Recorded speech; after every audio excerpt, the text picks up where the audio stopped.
ayca le temps que Oumou Khayri di defar café om Mbaye Babacar di toogaat ñu jubale rek ci sama naataango Mrs Niang bi. waaw Mrs Niang comme ni nga ko waxee rek toile bi dañuy ñëw ci nga xam ne moom la ñu gën a publier waaye itam gën ko commenter ndaxte boo dee xool ni kii démb ak tey xam nga barki démb ak tey ay information yu tukkee ci ay wàllum trafic de passeport diplomatique mi ngi yëngu ci li nga xam ne moom moo di ci réseaux sociaux yi naam sax bu fekkente ne sunu médias yi ñoom tam ñu ngi ci bu baax a baax ñi nga xam ne nii nag mooy ay député yi ñu ci daan tudd ñu di député yoo xam ne dañoo fare ci nguur gi maanaam député yi Benno Bokk Yaakaar yi ñu ci doon tudd kenn ki mi ngi wuyoo ci turu Boubacar Biaye kenn ki di wuyoo ci turu Mamadou Sall ñoom ñaar daal dañ leen tudd ci yooyu les trafic ku ne xam na ne information ni mu doon wéyee ñoom ni leen ci tuddee moom mooy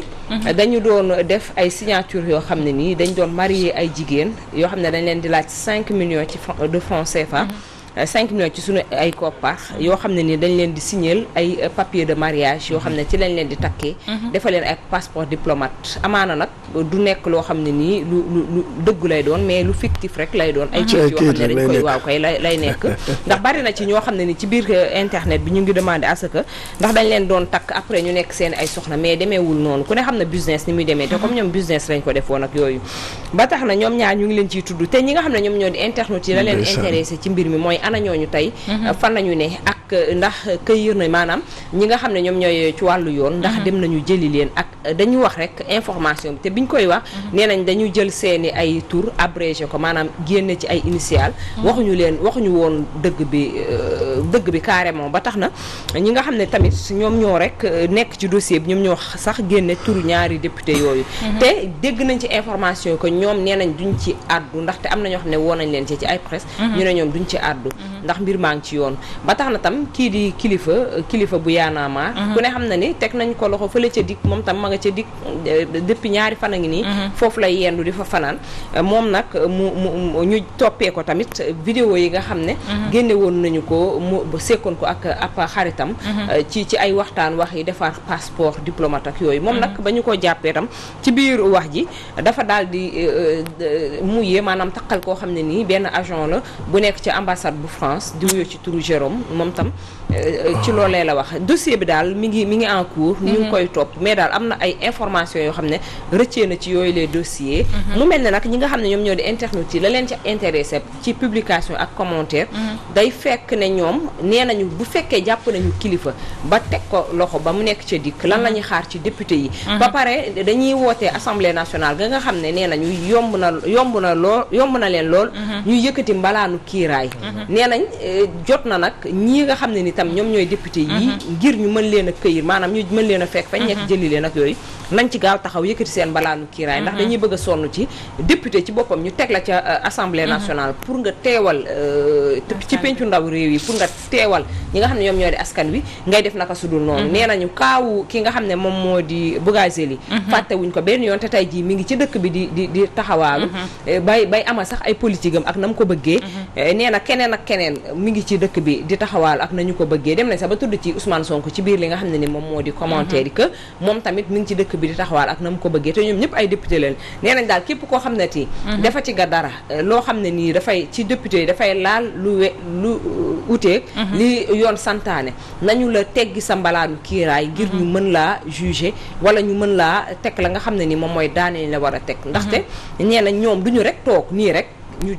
tudd leen ci wàllu defar ay passeport diplomatique ak i trafic de visa nee nañ dina yomb daal ci ñi nga xam ne ñoom ñooy waaye politique yi waaye naka noonu itam ci ñi nga xam ne nii itam ñoom ñooy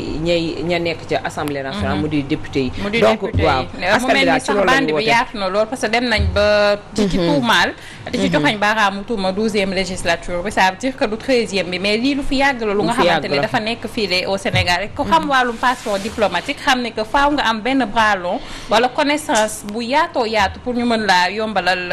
lu nu mel donc mu mel ni moom li nga xamante ni moo jiite groupe parlementaire Benno Bokk Yaakaar Aymérou Gningue addu woon na si di wax ni que du ci protéger kenn donc du ci protéger kenn instant bi débat bi posé wu na je pense que lii urgence mooy ñu teggi seen mbalaanu kiir laay pour yoon mën a def li nga xam ne moo di liggéeyam xam nga man lan laa si bëgg a dolli mooy dañu gisoon ni passeport diplomatique importance bi mu am ak ni ñu présenté réew bi nga xamante ne moom la jógee Macky bi mu toogee li mu njëkk a def mooy dañu dafa récupérer passeport diplomatique yi nga xam ne ci bëree ay kilifa dañ koy yoroon te pourtant ñooñu dañ koy yoroon di représenter li nga xam ne mooy diine l'islam wala li nga xam ne day jëmale réew bi kanam ñu yoroon ko loolu ñu dégg ni ñu ci bëri nangu nañ seen ay passeport diplomatique donc ba tax na jàpp nañ ni du nekk mbir moo xam ne dañ ko war a fooyee ba nga xam ne mais ci jamono ji gis nañ ni daanaka dóorkat boo gis rek mu nekk ci gouvernement wala yu demee noonu gis nañ lu mel ni la ñuy tudd ci yow beneen bi ci des nga tudd ko moom muy kilifa c'est-à-dire que man li nit ñi ñëpp di wax rek laa wax gis nga dafa am foo xamante ne dañuy wax ni yuuxu bu jubee fu ñu ko foogewul foog coow lu bari parce que ne mënoo nekk cim réew nga ne da ngay défendre réew mi da ngay défendre injustice da ngay défendre naka sudu noonu ëllëg nag ñu gis sa loxo taq lépp loolu nag seetal la du yoon franchement loolu nag mbetteel boobu nag li nit ñi am ci moom te it nag nekk na lu nga xamante ni du xëy na peut-être mën nañu koo bañ a comparer sax ak les députés parce que ñooñu ñu nga ci assemblée nationale ku ne xam na la fay xew mais moom mi nga xam ne dafa bokkoon ci Y'en a marre di défendre population bi seen ay coono ak yi demee noonu dafay mel ni daal Salma dëkk bi booy xool ba ci biir da nga naan kenn ku ci nekk sa intérêt boobu rek ngay dox dama am benn laaj boo xam ne que depuis bërki démb maa ngi laaj bi Salma en fait kon laaj bi moom mooy maanaam léegi kan mooy diplomate en fait kan lañ war a woowee diplomate mais diplomate mooy kan Alaaji Mbaye Babacar Sène c'est-à-dire kan lañ war a woowee diplomate quoi c'est-à-dire est-ce que commerçant bi diplomate la je n'ai rien contre eux est-ce que député bi forcément diplomate la parce que diplomatie question d'état la c'est-à-dire diplomatie question d'état la d'habitude c'est des magistrats d'habitude c'est des hommes de tenue de très haut gradé d'habitude c'est des ministres d'habitude c'est des ministres des affaires étrangères ñu bokk ci corps yooyu la ñuy doon quoi ñoo xamee ne qu'ils sont en contact direct avec pour un état avec beneen état mais bu ñu fekkee ne maanaam dañuy jël le comment dirais-je le député ñu def ko un diplomate forcément ça pose problème beneen affaire moom mooy yàgg nañ ko wax ne yàgg nañ ko ñaawlu muy pourquoi député bi boo amee passeport diplomatique par force jabaram da ko war a am xam nga moo tax démb maa ngi dégg benn journaliste bu mag ci benn télé muy wax ni escort girl yi maanaam jigéen ñi nga xam ne dañoo yeyoo di accompagner yenn ci ministres yeeg yooyu ci biir avion yi da nga leen di fekk ñu téye nii seen ay passeport diplomatique xam nga réew yooyu information yu garaaw réew mi ndeysaan xam nga li may wax rek réew bu wàccee mbatitam wàcc ko wallaahi aw ñañam di lakkit te seen njëriñ dootul egg ci gilit xam nga réew mi bu ñu demee ba wala dañ su koy gëmloo ci sunu bopp yi je suis un diplomate je suis un intellectuel kan mooy intellectuel kan mooy diplomate intellectuel bi yàlla dégg mag ñi xam nga lan xalaat lu dul lu négatif xam nga mag ñi lan xamoon man ci meenum dorobe laa nàmp wallaahi dorobe jaayul ngor wurus la ñuy bënnoo ngalam la ñuy wàllee ko ci jam-jam morom ma deret lan daan xool ak juddu ak jikko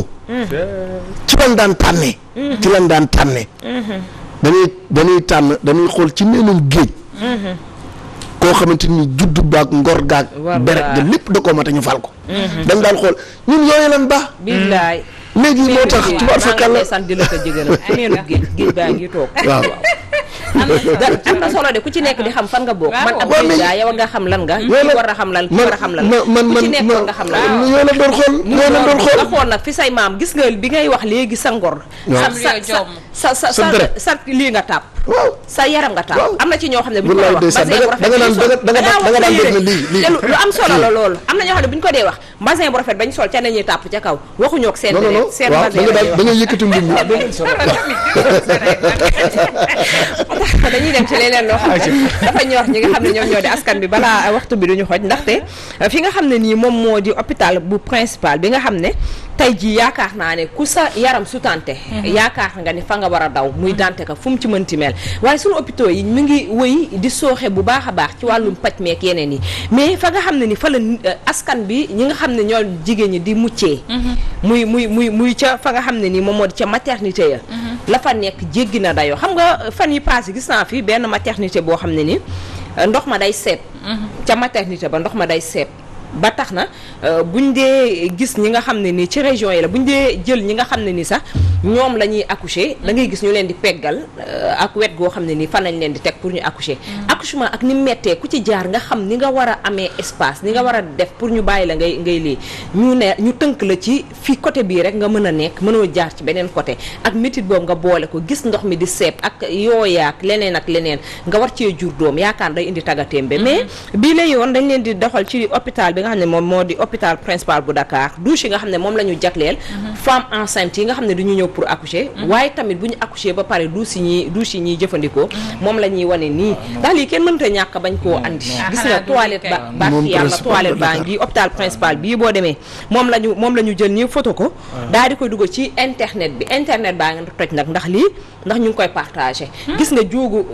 mbalit boobu juugu suuf juugu leneen ak leneen ne ci douche bi ci la ñi nga xam ne ni ñoom ñooy accoucher moom la ñu lii parce que defuñu ko rek yem ci danoo dem ba daa di photo mi ngi nii toilette patiente nga xam ne kon yële toilette la bu fekkonte ne defuñu fa tableau wala dara nga ne kon lii mais hôpital bi nii la douche yi mel te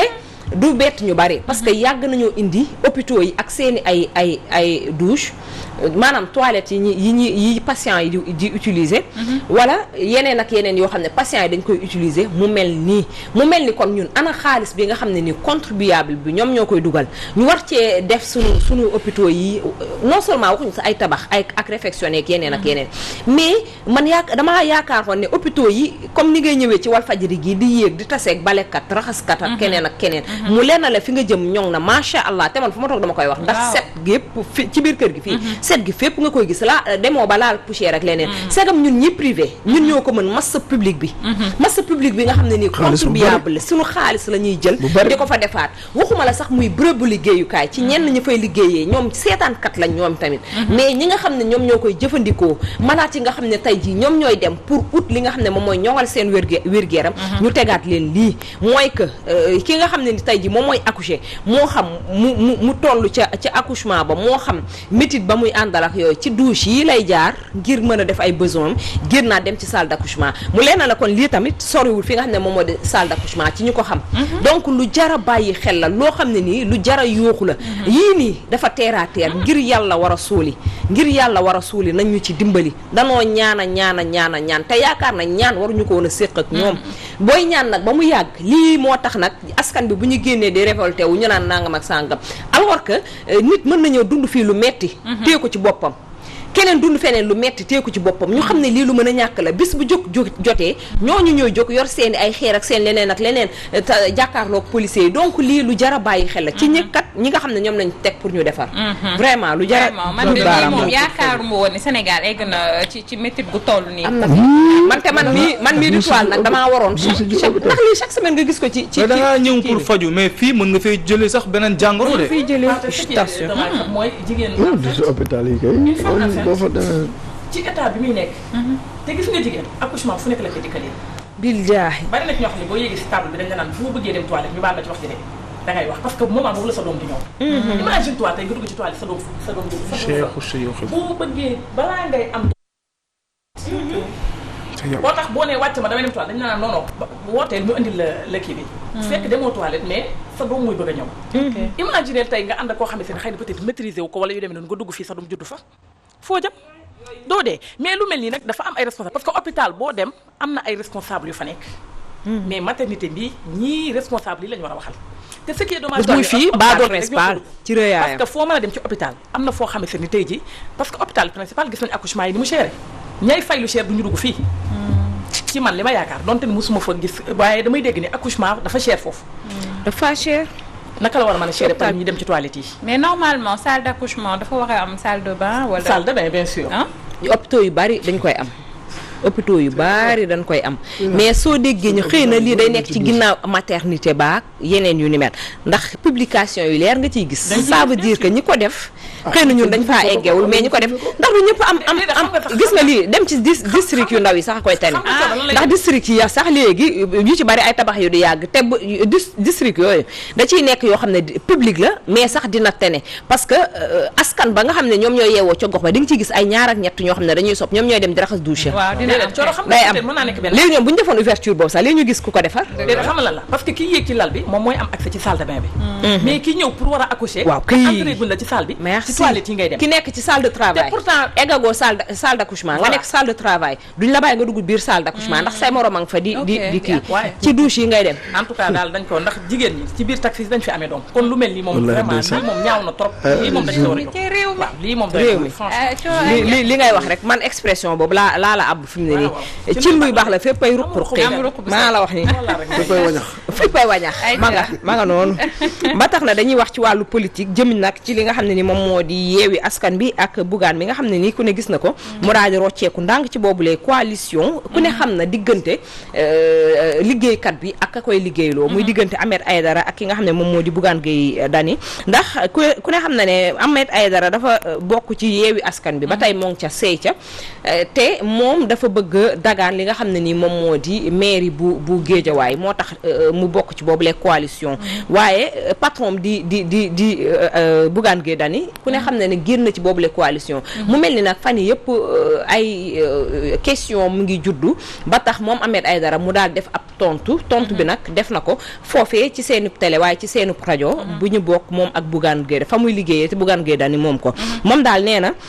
day yeewi askan wi ci ñi koy laaj à chaque fois ndax day topp Bougane wala day rester ci yeewi askan bi nee na contrat moo ko boole ak Bougane day liggéey foofee ca D-Média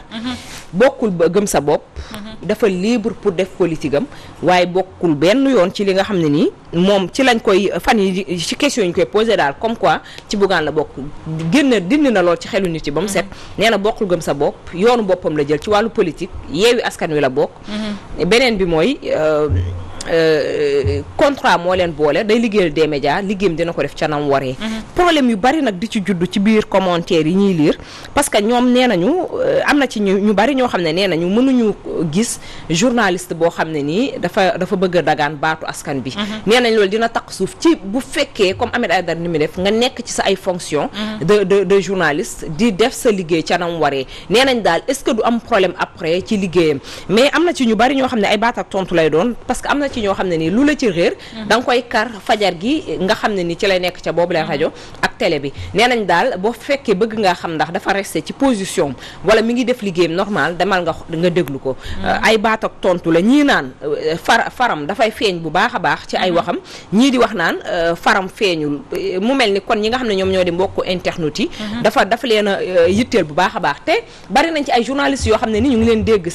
ren jii ñu nekk dañoo bëgg a dagaan baatu askan bi ci seeni ay commune donc loolu du lu ñu dàq du loo xam ne nii pour leeral askan bi du loo xam ne nii ay këyit da koo dàq déedéet lu mën a nekk la ci kaw nag ñoom ñu respecté seen liggéey bu ñu nekkee ci seeni ay fonction ñu respecté seen liggéey bañ koo boole ak li nga xam ne nii moom moo di politique ba ñu bëgg a def ci seenu ak gox ndax yaakaar naa ne sax patron de presse ci boppam dañ leen ko dul may ñu toog à chaque fois di campagne seen bopp di wax ci seen bopp mais lu mën a nekk la bu ñu demee ci seeni gox ñu dindi seen titre journaliste daa di wëyee seen titre politicien ndax ku politigul nag yaakaar naa doo mën a développer gox bi xëy na tam ñoom ñoo gis la tax ñoom ñu daal di ñu bëgg a sóobu ci mbir mi pour développer seeni gox te vendredi passé rek Moustapha Diop mi ngi koy wax fii ci Walfadjri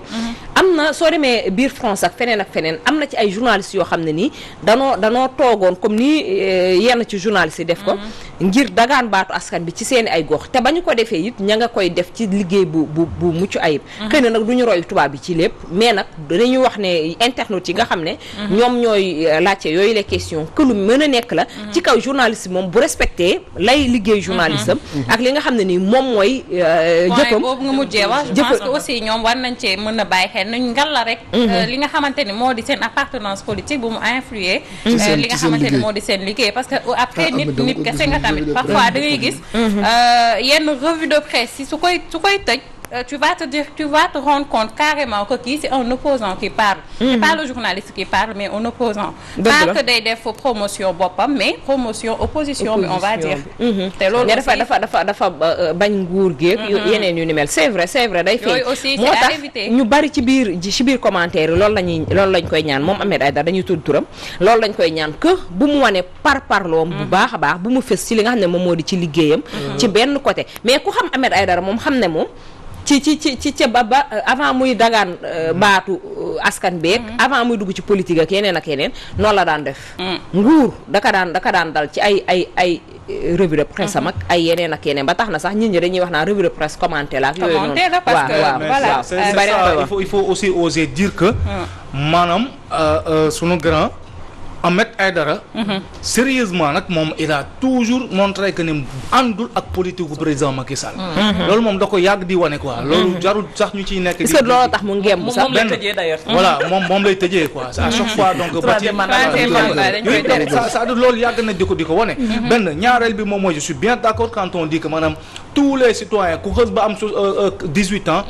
tu jouis de tes facultés physiques xaw ma mental ak civique yëpp am nga droit nga poser waxuñu nga nekk journaliste wala nga nekk un administrateur wala c'est-à-dire ñun ñëpp am nañ droit def ko léegi nag coole moom mooy le fait que tu sois un journaliste est-ce que parce que tamit politique dafa ànd ak sensibilité politique dafa ànd ak yëg-yëg dafa ànd ak sensation dafa ànd ak passion donc yow bu fekkee ne que yow maanaam mën nga def en sorte ba di équilibrer yow say yëg-yëg say sensation ba du am influence comme kii nu mu koy wax tout à l'heure ci sa liggéey respecter donc li ñuy wax éthique ak déontologie ok xayrul léegi nag beneen affaire moom mooy quand il dit que moom bokkul ak Bougane gis-gis bon bokkul ak Bougane donc ci nu mu nar a maanaam contrat lañu séq ben reste à voir fan mooy fi wàllu di mu jëggatëb parce que tamit il faut dire que ça sera pas trop évident ça sera pas évident mu continuer di liggéey comme ni nga xam ne moom mooy ni mu ko bëggee ba tey ci biir kër gi mais on se rappelle am na ay journalistes yu nekkoon ak Bougane Gueye Dany et ils ont quitté lan mooy li leen fa jëlee on se rappelle de Pape Cheikh Sylla on se rappelle de beaucoup d'autres yeneen ci ay techniques wala ay journalistes xam nga du ñu nekk di dugg ci ay détails mais nag on espère que saa yi dinañ am hauteur ak grandeur ba seen passion en politique du am détérioré en tout cas seen ay relations macha allah foofu paate dafa am tuuti rek lu ma ci sànni Salma mooy suñu kilifa gi ñu koy tuddee jàmm Sidy Lamine Niass yàlla na ko yàlla yërëm ci xaare ko àjjana da daan toog ak journaliste mu koy poser question yoo xam ni day mel ni du patron. est-ce que maîtrise boobu noonu mu doon am est-ce que maîtrise boobu mu doon am ak connaissance boobu mu xam ni kii toog ak moom dafay doxal li nga xamee c'est comme ni ñu ko waxee mooy éthique am ak déontologie parce que kenn ku ne xam ne ni journaliste loolu la war a doxaale ak loo mën a nekk ak fonction boo mën a occupé loolu nga war a dox même boo jàkkaarloog sa patron de presse war ngaa xam ni question bi dama ko war a posé mais bu fekkente ni da ngeen xaw a opposé wu yow nga am loo denc ci sa xol loo xam ne c'est ni pare nga ko pour poser ko est-ce que dal googu nekkoon ci Sidy Lamine ak maîtrise boobu nekkoon ci moom mi ngi ci yeneen patron c'est une question pertinente xam naa duñu mën a ki ndaxte bari na ci loo xam ne nii war nañ ko mën a souligner ci mbir mi mais dañ koy bàyyi rek dañ koy topp ndax la toile dina ko topp incha allah ba waaw lépp lu ñu ci amaat ñu indi ko ba tax na dañuy daal di jàll ci wàllu musique nag buñ ko waxee dañuy daal di jàll ci xale bi nga xam ne nii Dieyna Baldé ñu ngi koy soogee ni sax ci toile bi ak jaloore yi nga xam ne jamono yëpp ñu ngi ko ciy tudd ak yeneen ak yeneen yoo xam ne ci ay def mais ginnaaw bi nga xamee ni nag daal di nañ koy juger ba daal di koy teg yenn ci daan yi yoo xam ne nii dañ ko bàyyiwaat mu ñibbi waaye nag ñu tëj ko 6 mois yoo xam ne sursis la maanaam day nekk di dox ay soxlaam waaye nag ci surveillance ak yeneen yuñ koy toppee moom mi nga xam ne moom moo di Baba Amdi nag nekk producteur moom moomee dafa daal di génn daal di xam ne rek ne moom pare na pour encadrer xale bi di Dieyna pour rek li nga xam ne ni moom moo di carrière am ci wàllu musique mu mën ko cee jàppale ak yeneen ak yeneen gis nga ba mu waxee loolu dafa mel ni rek ñi nga xam ne ñoom ñoo di internet ci mbir mi lañ doon xaar pour lyncher ko moom moomu di Baba Amdi déggu ci benn yoon jàmm parce que loo xalaat ci àdduna rek teg nañ ko ci deram wax nañ ko ci lu nekk xëy na lu baax la ko man ci sama xalaat lu baax la ko duggee woon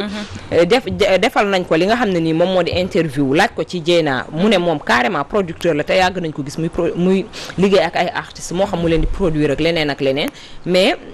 pare na pour jàppale ko ci loolu nag la problème yi judduwoo ñu koy tuddal digganteem di ko fàttal digganteem ak Myrma ku ne xam ne Myrma waykat la woon yàggul dara ku digganteem ak Viviane digganteem ak Abiba mi nga xam ne ni tey jii ma nga ca Gamboul production ci kiiwu papaam avant muy dem ca Gamboul production moom mi yoroon na ko ñëpp di ko tuddal que